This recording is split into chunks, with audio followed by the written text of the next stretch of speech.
Good evening, this is Ali and you're watching TNG News.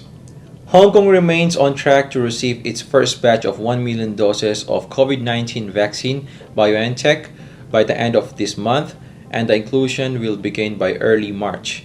This was disclosed by Civil Service Secretary Patrick Ipsad on February 14.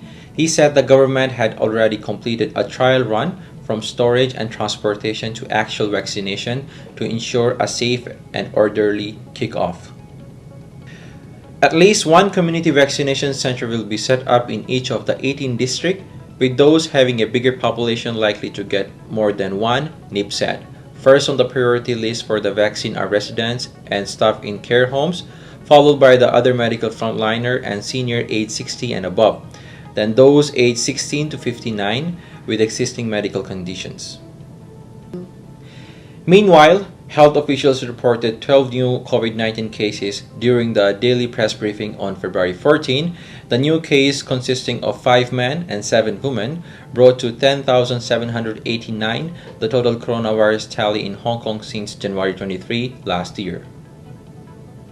估計咧就應該即係一切順利嘅話咧，喺3月初嘅時候咧可以開展有關嗰個即係接種嘅工作，喺嗰個嘅冷藏嘅處理，同埋咧係需要有一個稀釋嘅過程。咁所以咧佢即係接種嘅過程當中所需要嘅工序同埋要求咧都係比較複雜，所以我哋會喺社區裏邊咧係設立社區疫苗接種中心嚟去處理有關呢啲接種嘅工作嘅。咁我哋喺18區裏邊咧就每一區最少都會有一間嘅疫苗接種中心。For the first time since November last year, the number of new COVID-19 cases dropped to single digit, and less than half of them were locally acquired. Dr. Albert from the Center for Health Protection said in the daily press briefing on February 15 that there were 9 new infections consisting of 5 imported and 4 local cases, of which 3 were of unknown sources.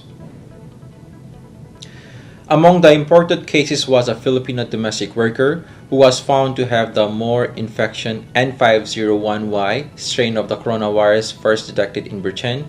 The 25-year-old Filipino arrived on February 13 from Manila on board Philippine airline flight PR300 and tested positive at Hong Kong airport. Dr. Albert said she is among 10 confirmed patients found to have brought in this variant from abroad. On that day, a flight attendant who tested positive on arrival from Turkey was also found to carry the mutant strain.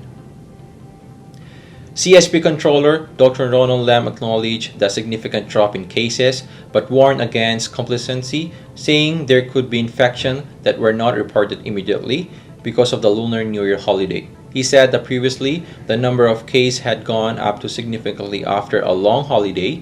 In the past 2 weeks, he pointed out that about 90% of all infections were occurred locally, and 30% of these were of unknown sources, indicating there is still a lot of hidden transmission going on. And now, let's talk about TNG Wallet. TNG is back on the road. We will be having a pop-up session in Central, Causeway Bay, and Tsuen Wan this coming weekend. For those of you interested in having your own TNG MasterCard, you may visit our pop-up activation point for immediately activation. For more inquiry, you can call our customer service 39516268 and our office address 20th floor, Olympia Plaza, 255 Kings Road, North Point, nearby Fortress Hill MTR Station, Exit B. And that's all. Thank you for watching TNG News.